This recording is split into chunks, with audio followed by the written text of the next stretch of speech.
Well, ladies and gentlemen, we do have some interesting news here this evening. Alyssa Slotkin was apparently caught on tape casting doubts on Kamala Harris's chances in Michigan. She's, of course, going up against Mike Rogers, and she's expected to win there in the Senate. But when it comes to the presidential race, apparently the polling, their internal polling has Kamala underwater against Trump, which is pretty surprising news and huge because we saw a recent Atlas Intel poll that had Trump up by about 3 over Kamala in the state of Michigan, which is surprising. These are all the recent polls out of Michigan. These are all the recent polls out of Michigan. Looks like the most recent one was New York Times that had Harris +1. There's that Atlas Intel. It had Trump, if you round it, to +4.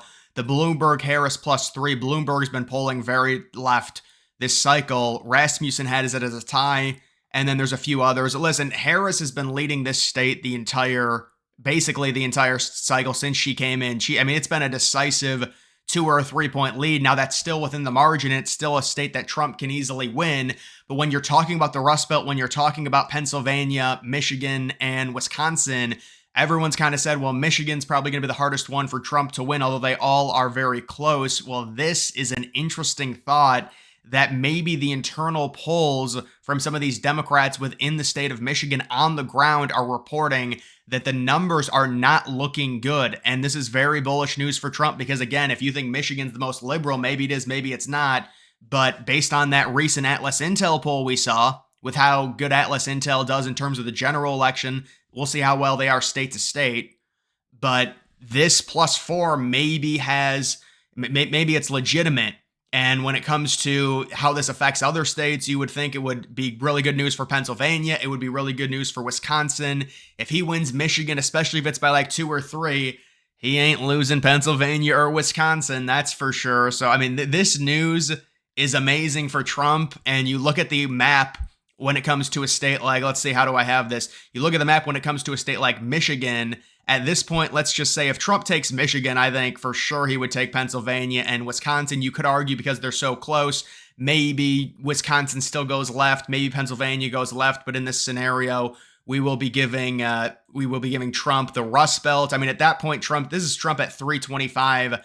Obviously, he could lose a state like Georgia and still be fine. I think Trump's going to win Arizona, but let's just say Nevada because there have been some negative polls out of Nevada.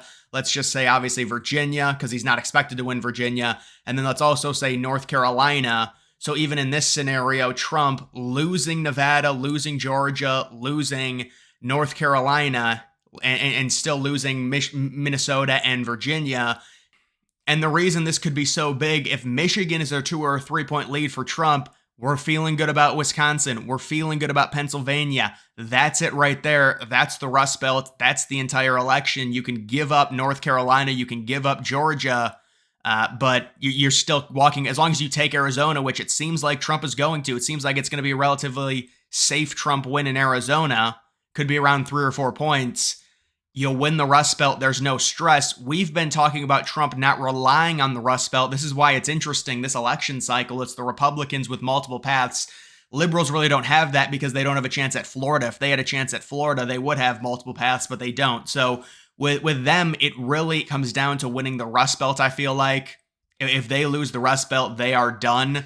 If Trump loses the Rust Belt, he still does have potential paths, but if this is true to where what they're reporting in terms of their internal polls, possibly, getting caught on tape saying that Kamala is underwater according to a Senate campaign's internal numbers, it's not like these are cheap numbers or anything like that.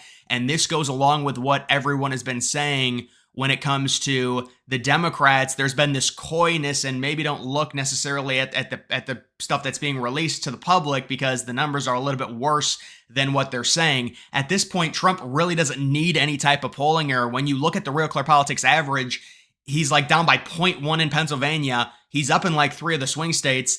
There's basically no error that Trump needs. Everyone's like, well, what if Trump gets the same error he did in 2020? If he gets that, he's winning it. He's getting like 330 electoral votes. He doesn't need that. Based on the polling right now, he needs basically like a smidge, possibly not even an error, depending on if we get another good poll out of Pennsylvania to where Trump goes ahead, and then he would be just the favorite in general, according to the polling. So this is a total 180 versus what we've seen in 2020 and 2016 when it comes to where the polls are, where in 2016 and 2020, Trump was relying on a huge polling error. That's not the case anymore. If anything, he needs a very slight to basically no polling error if you look at all the Real Clear Politics polling averages. When you're talking about all of these models and you've got 538 now coming out and saying they're not incorporating Rasmussen, this is all manipulation. I think this is what I would say. Look at how they've polled Trump. That's how I would grade the pollsters. And they won't do that because a lot of these liberal pollsters would get Fs. I mean, they've been horrible in how they poll Trump supporters. And you look at 2016 and 2020, they've been a total disaster, but they get A pluses. And meanwhile, Rasmussen and some of these other Republican pollsters who were the most accurate in 2020, it's almost like it's backwards. And Trump doesn't even need a polling error at this point. When you look at some of these models that have Harris at a 65% chance to win, it's totally fake. Not even Real Clear Politics, which Trump has way overperformed the past two polling cycles, says that Harris has a 65% chance of winning. If anything, it would be like 51. And so you're going to tell me that based off of the Real Clear Politics average, Trump is going to perform so much worse to where now Harris is up to a 65% chance when even Real Clear Politics averages admit it's probably about a 51% chance for Harris right now based off of all the swing state polls. I mean, Trump's leading right now in North Carolina. He's leading in Arizona. He's down by 0.1 in Pennsylvania. He's down by like 1.5 in Michigan. That's with them coming out and saying, no, wait, Michigan's probably not going to happen. If this is true and Trump ends up winning, like let's say the Atlas Intel poll is somewhat accurate and Trump wins Michigan by 2.5. He wins Michigan by 2.5. Is he really losing, a state like Wisconsin, a state like Pennsylvania? It's just not going to happen. And this is going to be a trouncing. I think it could be a trouncing. I mean, it all adds up. She wants another debate. You've got Waltz freaking out, running around right now. He doesn't want to debate Vance. And this is going to be a total blowout. And this is what happens when you force your incumbent out of the race because he sucked during a debate, and you're forced to put up a very unlikable VP, and you run this fake campaign to get her approval rating up, but it doesn't matter. People see right through it.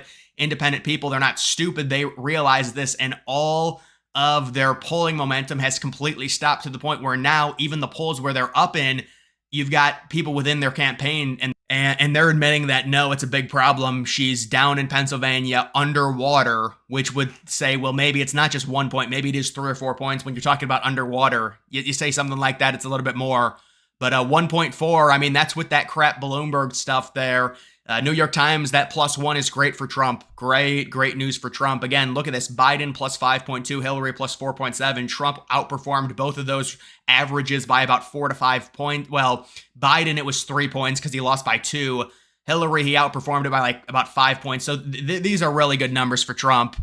And this is a state it looks like Trump's probably going to win by about a 0.5 point to 1.5, I'd say at this point, maybe even more. Maybe I'm underestimating him. But you look at all the intel and all of the data and how Trump has outperformed, and the Atlas Intel poll comes out, and more of these polls are starting to be close, like New York Times, maybe even Emerson says it's only a 2-point lead. Even Michigan gets really close. I mean, this is getting really scary for Harris and her campaign. This is getting real bad. So that's just the update on Michigan. We'll have to see, but that's a very interesting positive report when it comes to Trump possibly winning this state. Either way, guys, that is going to do it for this video. Make sure you follow me on X. Link to that's always in the description.